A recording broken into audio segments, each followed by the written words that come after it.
안녕하세요. 하이토증권에서 경제를 맡고 있는 박사입니다. 9월 FMC 회의 이후 시장에 오히려 좀 불안감이 상당히 좀 확산되는 분위기인 것 같습니다.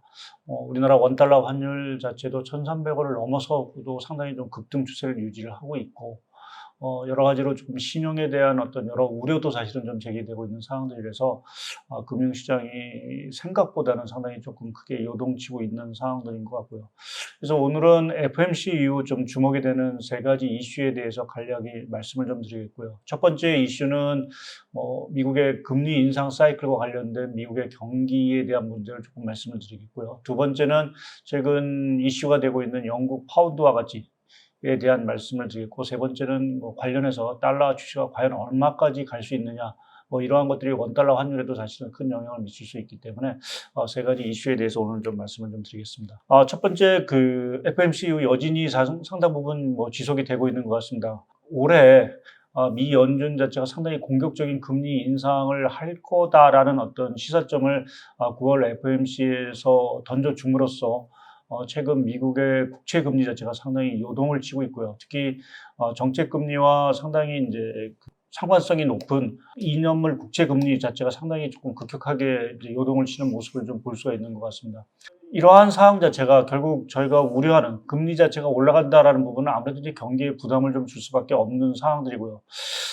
특히 이제 그 장단기 금리 스프레드, 이제 장단기 금리 스프레드 하면은 우리가 통상적으로 이제 10년물에서 2년물 국채 금리를 이제 뺀 걸 우리가 금리 스프레드로 좀 보고 있는데, 이 금리 스프레드가 역전이 됐다라는 부분, 그러니까 단기 금리 자체가 장기 금리를 이제 상회한다라는 부분 자체는 통상적으로 이제 경기 침체에 대한 시그널로 저희가 좀 해석을 하고 있는 상황들입니다. 이러한 분위기 자체가 최근에 조금은 더 심화되는 분위기로 좀 보이고 있고요. 화면에 보이는 거와 마찬가지로 지금 미국의 장단기 금리 스프레드 자체가 2000년 초 이후 가장 큰 폭의 역전폭을 좀 기록하고 있습니다. 그러니까 이 얘기 자체는 그만큼 미국 경기 자체가 상당히 침체에 다가섰다. 어찌 보면 이제 침체 국면에 좀 들어간 부분들이 아닌가라는 쪽으로 좀 판단을 해볼 수 있는 상황들이고요. 관련해서 지금 보게 되면 미국의 경기 선행지수 자체도 지금 전월비 기준으로 보게 되면 2월 달을 제외하고는 계속해서 이제 마이너스 증가율을 좀 계속 기록하고 있습니다. 그러니까 이 얘기 자체는 미국 경기, 지금 2분기 연속 마이너스 성장률을 기록했지만 앞으로도 미국 경기 자체가 마이너스 성장률을 기록할 수 있다라는 측면에서 어찌 보면 그 앞서 말씀드린 대로 미국 경기가 경기 침체에 이미 들어간 것이 아닌가라는 좀 판단을 좀 해볼 수 있는 부분들인 것 같습니다. 더더구나 앞서 말씀드린 대로 미 연준 자체가 연말까지 또 물가를 잡기 위해서 사실상 그 금리 인상에 올인을 한다라고 하면 경기에 대한 부담은 당연히 커질 수밖에 없고요. 특히 부동산 경기가 미 연준이 지금 의도한 대로 잘 흘러가고 있지 않기 때문에 더더욱 그 금리 인상을 더 가속할 수 있는 부분, 이러한 것들이 경기에는 좀 부담이 될 수 있는 부분들인 것 같습니다. 다만 미 연준도 지금 밝히고 있듯이 사실은 그 탄탄한 고용시장, 이것이 한편에서는 보면 물가에는 좀 부정적인 부분들이 있긴 하지만 경기 측면에서 보게 되면 상당 부분 이제 경기 침체의 강도를 다소는 좀 완화시켜주는 역할을 좀 분명히 할 거로 좀 기대하고 있습니다. 아무래도 소비라든지 또 부채 리스크를 좀 방어하는 역할이 좀 분명히 있기 때문에 고용 시장이 그래도 탄탄하다라는 부분 자체는 저희가 미국 경기 침체에 대해서 이제 침체 자체는 부인할 수 없다 하더라도 그 강도 자체가 상당히 좀 제한적일 수 있는 부분들이 좀 있는 것 같고요. 화면에 보여듯이 여러 가지 고용 지표가 있긴 하지만 미국의 신규 주간 실업 청구 건수가 여전히 지금 20만 건 초반을 유지하고 있다. 그러니까 20만 건 초반이라고 하면 과거의 경기 호황 국면에 지금 실업 청구 건수입니다. 물론 이게 경기가 점점 나빠지면서 이게 올라갈 수 있는 가능성은 상당히 높다라고 하지만 여전히 레벨 자체가 상당히 낮다라는 부분에서 보게 되면 그만큼 이제 경기 흐름에 있어서는 조금 방어만 역할을 분명히 좀 해줄 수 있는 부분들이 있는 것 같습니다. 그러한 측면에서 보면 사실은 우리가 내년도 경기에 대해서 여전히 완전히 조금 긍정적인 말씀을 좀 드리기는 어렵다 하더라도 연말 정도 가서 미국이 정말 또 연초 정도 가서 금리 인상 사이클 자체가 종료가 된다라고 하면 미국의 경기 침체 강도는 뭐 여전히 좀 제한될 수 있는 그 가능성은 아직은 좀 남아 있다라고 좀 판단을 하고 있고요. 이제 관건은 그럼 이제 물가가 진정이 되는데 그 물가 진정을 사실 좌우할 수 있는 변수는 무엇인가라고 보면 주택 시장의 흐름이 아닌가라는 쪽에 좀 생각을 하고 있습니다. 최근 미국의 주택 경기를 보게 되면 지금 20대 대도시죠. 아직까지도 계속해서 올라가고 있는 상황들이긴 하지만 6월 달에는 그 지금 상승폭 자체가 상당히 줄어들었고요. 아마 7월에서 8월 주택 가격은 아마 하락 전환할 가능성이 상당히 높습니다. 이제 그러한 것들이 향후 연말 연초 가서 미국의 지금 임대료 상승률, 아무래도 이제 미국 물가에 중요한 영향을 미치고 있는 이 임대료 상승률을 결국 끌어내려 준다라고 하면 우리가 조금 물가 쪽에 조금 긍정적인 시그널을 좀 볼 수 있지 않을까라는 쪽에 좀 생각을 하고 있습니다. 결론적으로 말씀드려서 지금 미국 경기 또 미국의 금리 인상 사이클로 인해서 상당히 침체 압력이 커졌다라는 부분은 저희가 이제 인지를 하고 가야 되는 부분들인 것 같고요. 관건은 앞으로의 어떤 침체 강도인데 그 부분에 있어서는 4분기 미국의 주택 경기, 특히 이제 주택 가격의 상승폭 자체가 상당히 둔화가 되느냐라는 부분 자체가 상당히 좀 중요한 변수인 것 같습니다.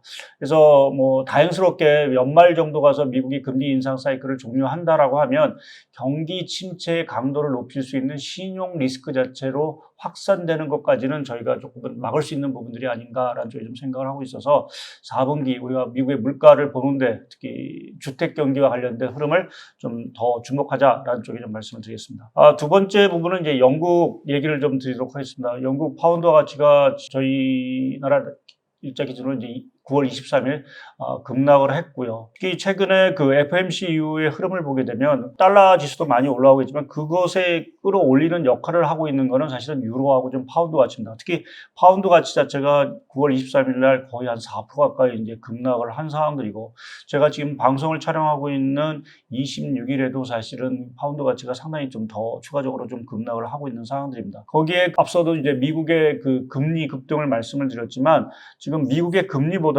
FOMC 이후를 보게 되면 파운드, 그러니까 영국의 금리 자체가 더 급등하는 모습을 사실은 좀 연출을 하고 있는 상황들입니다. 그럼 왜 이렇게 영국의 금리 이러한 것들이 급등하느냐 또 파운드 가치가 급락하느냐라는 부분에 있어서는 저희가 지난 그 유튜브를 통해서 유럽 윈터 이즈 커밍이라는 통해서 영국의 어떤 여러 가지 취약성 특히 이제 재정 건적의 취약성을 말씀을 드렸는데 최근에 그 재정과 관련된 취약성 자체를 더 우려시키는 트러스트 총리의 어떤 새로운 그 감세 정책이 파운드 가치의 급락과 영국 국채 금리의 급등으로 사실은 좀 이어지고 있는 상황들입니다. 트러스트 신임 그 내각 자체는 최근에 상당한 그 감세, 그러니까 그 소득세 인하라든지 부동산과 관련된 인지세 인하, 그리고 이제 법인세 인상 자체를 이제 철회하는 대규모 감세 정책을 발표했고요. 그 감세 정책 규모 자체가 1970년 이후 두 번째로 큰 이제 감세 정책 인 상황들입니다. 이 감세 정책이라는 측면에서 보게 되면 이제 성장이 상당히 이제 우호적인 상황들이기 때문에 어찌 보면 시장이 환호를 해야 되는데 왜 그러면 시장은 더 이 불안감에 떨까라는 부분에서 보게 되면 앞서 말씀드린 대로 지금 영국이 안고 있는 재정과 관련된 건전성에 대한 우려를 사실 더 자극했다라는 부분입니다. 뭐 지금 영국의 그 정부 부채 같은 경우는 GDP 대비 한 130%가 좀 넘습니다. 거기에 지금 그 쌍둥이 적자라고 하고 있는 경상과 재정 수지 규모를 보게 되면 지금 GDP 대비 10% 가까이 상당히 이제 그것도 장기간 이어지고 있는 상황들이고요. 지금 쌍둥이 적자 규모는 우리가 우려하고 있는 이탈리아 이러한 국가들보다도 더 심각한 상황들입니다. 그래서 이러한 그 감세한 규모 자체가 영국의 재정 상황을 더 악화시키는 것이 아닌가라는 시장의 불안감, 그것이 한편에서 이제 신용 위기라는 부분까지도 건드리면서 지금 영국 파운드 가치가 급락을 하고 있고, 뭐 이 추세로 간다라고 하면 영국 파운드와 가치가 뭐 유로에 의해서 1대1이 깨지는 이러한 현상까지도 있을 수 있다. 그것이 영국에서 어떻게 보면 자금이 이탈하는 이러한 우려를 사실은 자극할 것이고 그것이 여타 국가로 전이가 될 것이 아닌가라는 우려감 자체가 지금 글로벌 금융시장에 좀 확산이 되고 있는 것 같습니다. 거기에 25일 날 실시됐던 이탈리아 총선에서 극우 정당 자체가 이제 승리를 함으로써 유로 지역 중에서 이제 3위 국가인 이탈리아가 극우 내각이 이제 수립을 할 수 있다. 그것이 결국 지금의 EU 정책 자체에 상당히 이제 반하는 어떠한 그런 소리를 내지 않겠느냐라는 좀 우려의 시각 자체도 지금 뭐 유로화 가치뿐만 아니라 이제 파운드 가치를 좀 급락을 시키고 있는 것 같습니다. 문제 자체는 이제 영국도 사실은 이제 물가라든지 이런 것들이 상당히 이제 높은, 뭐 전 세계 중에서 보면 가장 이제 선진국에서 높은 국가인 부분들이기 때문에 지금 감세 정책 이것이 성공하기 위해서는 결국 물가 안정이라든지 또 금리 안정이 사실은 좀 절실한 부분들입니다. 근데 사실 영국도 지금 유럽의 천연가스 문제로 인해서 여러 가지 좀 고통을 받고 있고 그로 인한 어떤 물가 압력 자체가 상당히 큰 상황들입니다. 그래서 영국의 지금의 상황 자체가 사실은 좀 개선이 되기 위해서는 뭐 미국의 물가도 사실은 4분기 안정을 좀 차지해야 되는 부분도 있지만 영국 역시 4분기 중에 천연가스 안정을 기반으로 한 물가 안정 자체가 확인되느냐라는 부분 자체가 향후에 영국의 어떤 리스크 자체가 더 확대되느냐 아니냐라는 부분 자체를 좀 좌우할 것 같습니다. 그러한 측면에서 보게 되면 저희가 10월, 11월 나오는 여러 가지 물가 지표 또 그와 관련된 여러 가지 이제 에너지 가격이라든지 이러한 흐름 자체가 상당히 좀 중요할 것 같고요. 또 거기에 최근에 뭐 러시아가 일부긴 하지만 군 동원령을 내리면서 우크라이나에 대한 어떤 불안감 자체가 상당히 커졌는데 그러한 흐름 자체가 어떻게 가닥을 잡느냐라는 부분 자체도 영국, 더 나아가서는 유럽의 전반적인 위기 자체가 확산되느냐 아니냐라는 부분을 좀 좌지우지하는 큰 변수 역할을 할 것 같습니다. 결론적으로 말씀드려서 4분기 아직은 계속 제기되고 있는 여러 가지 불확실성 자체가 해소가 되지 못하고 있는 부분들이기 때문에 그러한 것들이 과연 해소가 될지라는 부분, 그것이 어떻게 보면 시장 안정에 있어 가장 중요한 역할을 하지 않을까라는 쪽에서 조금은 아직은 좀 경계감을 가지고 시장을 좀 대응을 할 필요가 좀 있을 것 같습니다. 그리고 세 번째 주제와 관련된 달러 지수, 뭐 앞서 이제 유로화라든지 뭐 파운드 가치가 상당히 좀 급락을 하고 있고 뭐 엔화 부분도 일본 정부 자체가 24년 3개월 만에 뭐 시장 개입을 하면서 사실 엔화 가치를 방어를 하고 있긴 하지만 그것 역시 사실은 좀 한계가 있는 부분들이기 때문에 달러 지수 자체가 상당 부분 이제 추가적으로 더 강세가 될 가능성이 상당히 이제 커지고 있는 상황들입니다. 지금 달러 지수의 흐름을 보게 되면 2001년 이후 거의 이제 최고치 수준을 좀 보이고 있는 상황들이고요.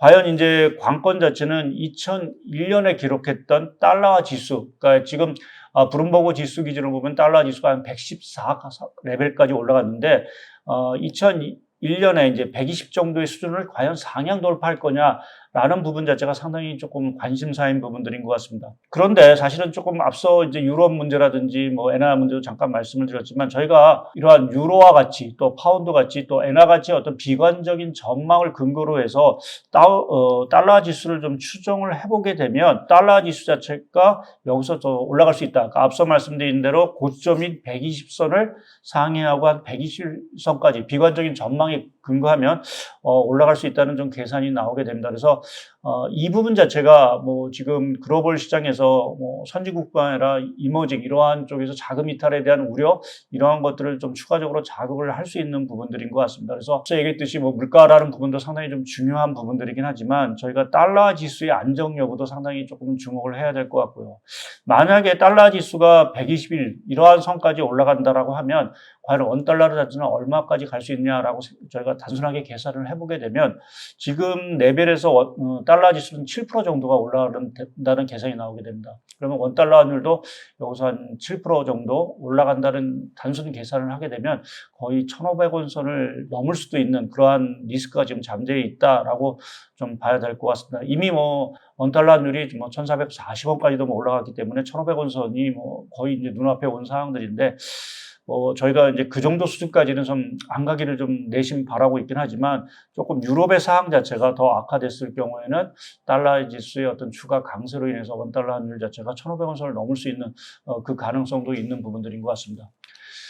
지금의 시장 상황은 상당히 좀 불안한 것이 분명한 것 같습니다. 특히 말씀드린 대로 미국의 경기 침체에 대한 우려, 또 지금 천연가스 문제와 관련된 유럽의 경기, 또 파운드 가치의 급락 문제, 거기에 따른 달러의 어떤 초강세 현상 이러한 것들이 자금 시장에 있어서의 흐름 자체를 아무래도 위험 자산보다는 안전 자산 쪽으로 상당히 흘러가게 하는 그러한 주된 역할을 좀 하고 있는 사항들인 거로 좀 판단을 하고 있고요. 상황을 조금 이제 아무래도 좀 지켜봐야 될 수밖에 없고 그것이 특히 이제 4분기 중에서 말씀드린 대로 물가라든지 금리 자체가 조금 안정을 찾느냐 거기에 따라서 달러 지수 자체도 조금은 지금의 초강세 현상이 조금 진정될지라는 부분 자체가 앞으로 주식시장의 어떤 그 추가적인 하락 뿐만 아니라 반등 여부도 조금은 좀 결정하는 좀 중요한 변수인 것 같습니다.